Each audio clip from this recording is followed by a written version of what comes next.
Você já viu nas mídias sociais as fotos que mostram a expectativa e a realidade?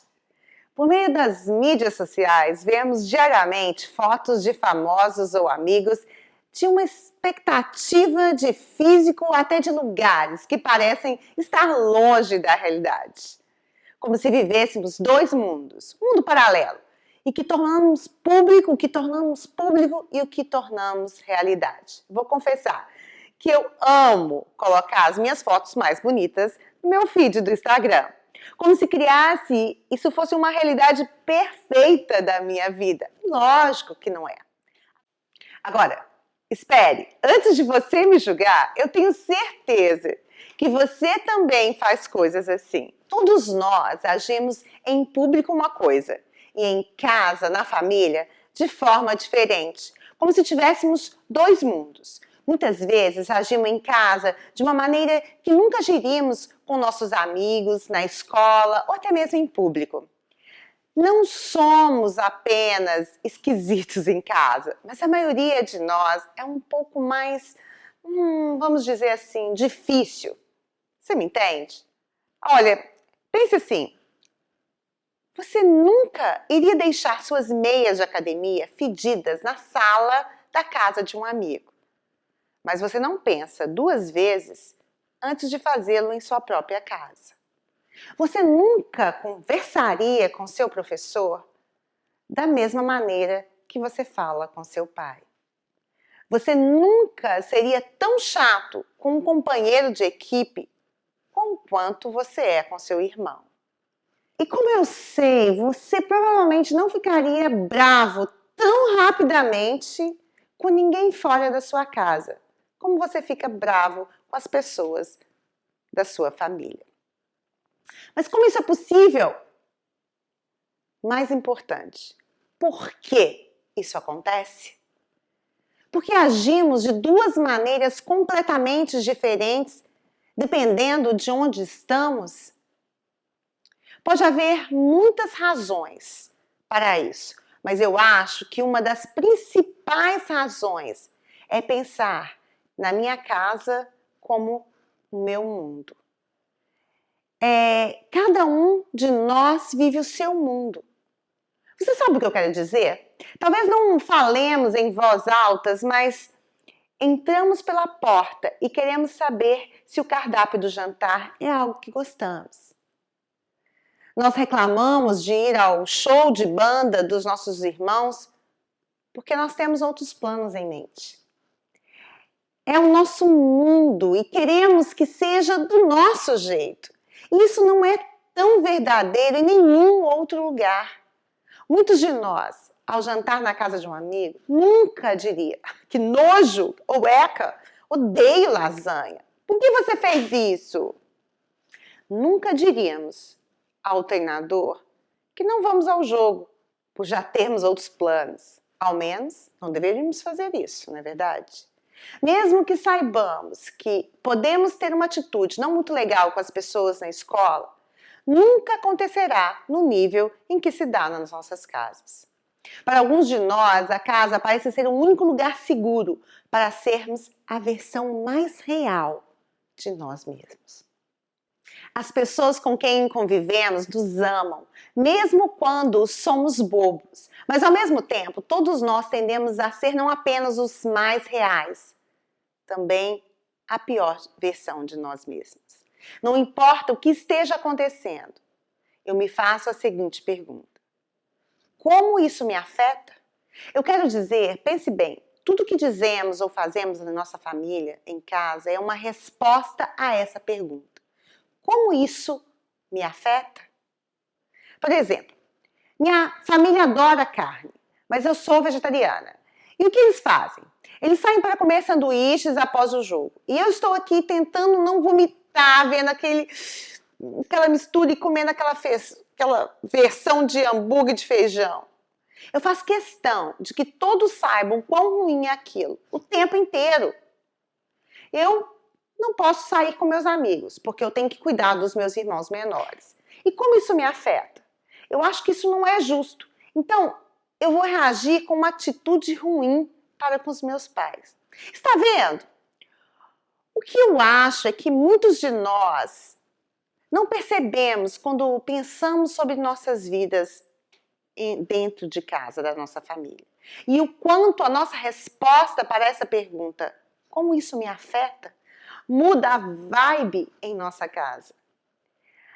Ao respondermos sobre como as coisas estão nos afetando, as pessoas em nossa casa respondem sobre como nós a afetamos. Depois que nós respondemos a isso, nós constatamos que a maioria de nós está desempenhando um papel diferente dentro de casa. E isso é sempre verdade? Não. Alguns de nós sabemos que somos parte do ciclo de tensão e mau humor em que vivemos. A questão é o que você faz com isso. O que você faz quando as coisas estão difíceis em casa? Quando o humor não está lá essas coisas. Ou quando você sabe que é parte da razão de que as coisas estarem tensas, mas não tem ideia do que fazer a respeito, o que fazer para melhorar. Vejam só, você não precisa que alguém te diga que família é difícil, mas a boa notícia em tudo isso é que a dificuldade que você enfrenta com a sua família não é exclusividade sua. Os problemas em famílias acontecem há milhares de anos.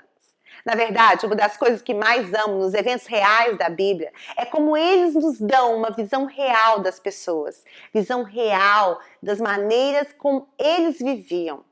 E nas próximas semanas estudaremos a vida de José. Ele foi uma das pessoas mais famosas da primeira parte da história encontrada na Bíblia. Ele é um cara que, assim como nós, se viu em todos os tipos de situações onde ele não sabia o que fazer. A história de José é doida, como se fosse, assim, um seriado da Netflix. A sua história tem um plano de assassinato, ele é vendido como escravo e ele é justamente preso. A história dá giros de 180 graus, o tempo todo, e o drama não para. Vamos ver tudo isso nas próximas semanas. Mas tudo começa com um drama dentro da sua família. Vamos conhecer a família de José. Jacó era o patriarca da família.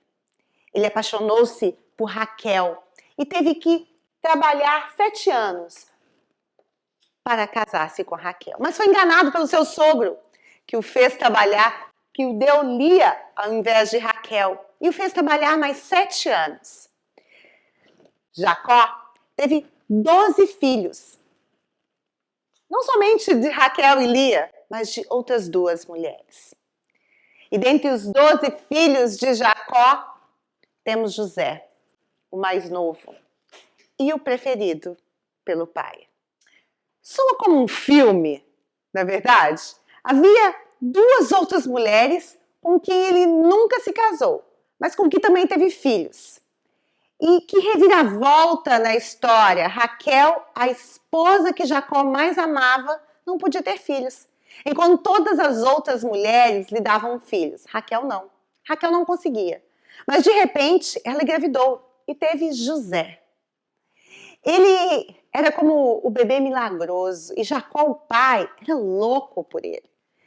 Isso significa que nessa família, com um pai, 4 mães, 12 filhos, tinha um pouco de muita atenção, vocês não acham? Nunca foi segredo que eram os favoritos, quem eram os favoritos da família. Assim começamos a contar essa história de José. Em Gênesis 37, lemos sobre como Jacó fez uma túnica especial para José, um lembrete físico do quanto seu pai o amava, mais do que aos outros irmãos. E os irmãos desprezavam por isso. Naquela época, as túnicas eram como os tênis de moda hoje em dia. Todo mundo queria ter. Isso não foi o único problema, pois José começou a ter uma série de sonhos. Ouça o sonho que tive, disse-lhe eles.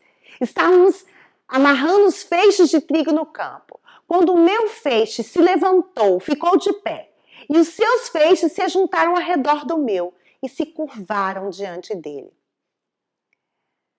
Avalie, este não foi o único sonho normal. E seus irmãos sabiam disso. Esse sonho não foi sobre trigo, foi sobre poder. E José enviou uma mensagem ao compartilhar esse sonho. Ele estava dizendo: ei, pessoal, ouça aqui. Eu acho que eu serei mais poderoso do que vocês um dia. E quando esse dia chegar, todos vocês vão se prostrar diante de mim. O irmão mais novo dizer isso aos irmãos mais velhos é um negócio estranho, né? E continua.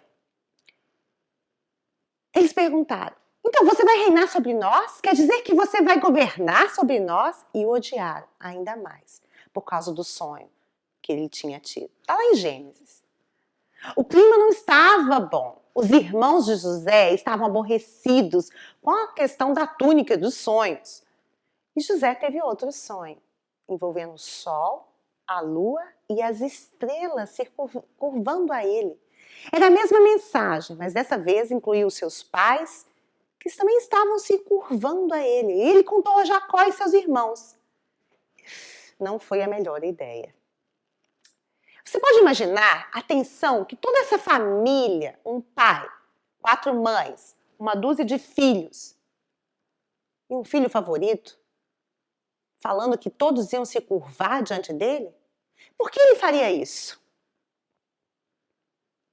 José não estava pensando em nada disso quando saiu por aí contando seus sonhos. Não, não. José estava se comportando como todos nós, às vezes, fazemos em nossas famílias.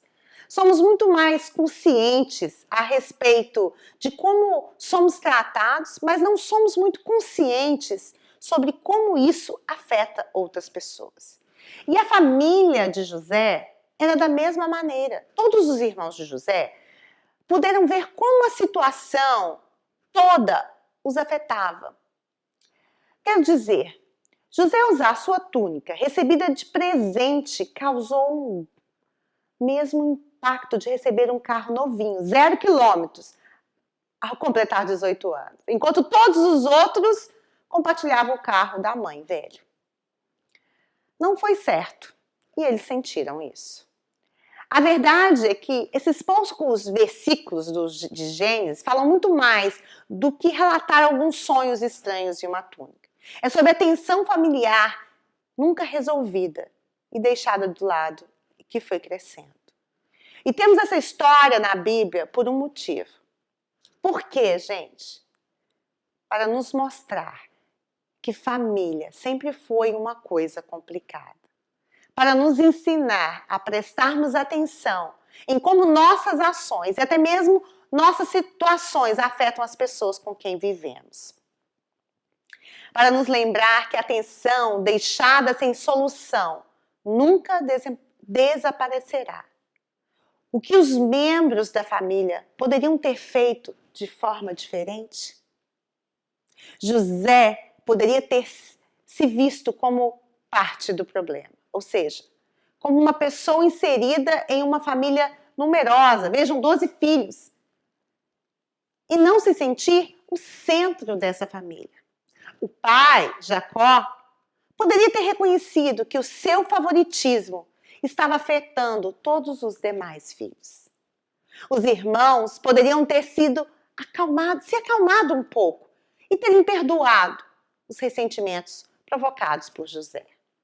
Todos poderiam ter ignorado os sonhos de José, não permitido que suas inseguranças os controlassem. O drama da família de José não é tão diferente do nosso drama. Se você é o favorito ou bravinho, ou primogênito, ou mais novo, a quieta, ou aquela que é uma menina de ouro. A verdade é a mesma. Você tem um papel na sua família. Preste atenção de como suas palavras, suas ações contribuem para o tom e a temperatura da sua casa. Você está melhorando as coisas? Ou você está tornando as coisas mais tensas? Decida qual será o seu papel daqui para frente. Em outras palavras, preste atenção em como você afeta a sua família. Então escolha como você vai tratar as pessoas da sua casa. Se você não sabe por onde começar, dê uma olhada na carta de Paulo. Paulo escreveu à igreja de Filipos. De certa forma, essas pessoas trabalhavam muito em família e tentavam descobrir como era viver juntos. Então, em sua carta, Paulo escreveu: Não façam nada por ambição egoísta ou por vaidade, mas humildemente considerem os outros superiores a si mesmo. Cada um cuide não somente dos seus interesses, mas também do interesse dos outros. Seja a atitude de vocês a mesma de Cristo Jesus, que, embora sendo Deus, não considerou o que ser igual a Deus era algo que devia apegar-se, mas esvaziou-se a si mesmo, vindo a ser servo, tornando-se semelhante aos homens. E sendo encontrado em forma humana, humilhou-se a si mesmo e foi obediente até a morte, e a morte de cruz. Lá em Filipenses 2. Paulo disse, veja, Jesus nos dá o exemplo aqui. Ele desistiu dos privilégios que tinha por ser Deus. Ele merecia ser tratado como Deus, porém não exigiu isso das pessoas. Ele escolheu servir e ter compaixão das pessoas, mesmo quando elas não mereciam. E Paulo recomenda à igreja de Filipos para eles agirem com o próximo da forma como Jesus agiu. Então a pergunta de R$1 milhão é: como fazer isso quando não sabemos o que fazer em nossa casa, na nossa família? Começamos por prestar atenção na forma como vemos a nós mesmos. Nós pensamos ou agimos como se fossem melhores que as pessoas da nossa casa ou da nossa família? Talvez é preciso que a gente possa pensar aqui como nós devemos tratar nossos irmãos, meios-irmãos, primos, adultos que moram na nossa casa, de uma maneira que eles são mais importantes do que nós mesmos. E finalmente, talvez o mais difícil de tudo, precisamos convidar alguém para falar quando precisamos abrir sobre a nossa família, abrir honestamente. E às vezes o melhor lugar para abrir o coração é no seu pequeno grupo. É com o seu líder. Na verdade, perguntar a alguém mais velho e mais sábio é uma das melhores coisas a fazermos quando nós não sabemos o que fazer. E é por isso que nós temos o pequeno grupo.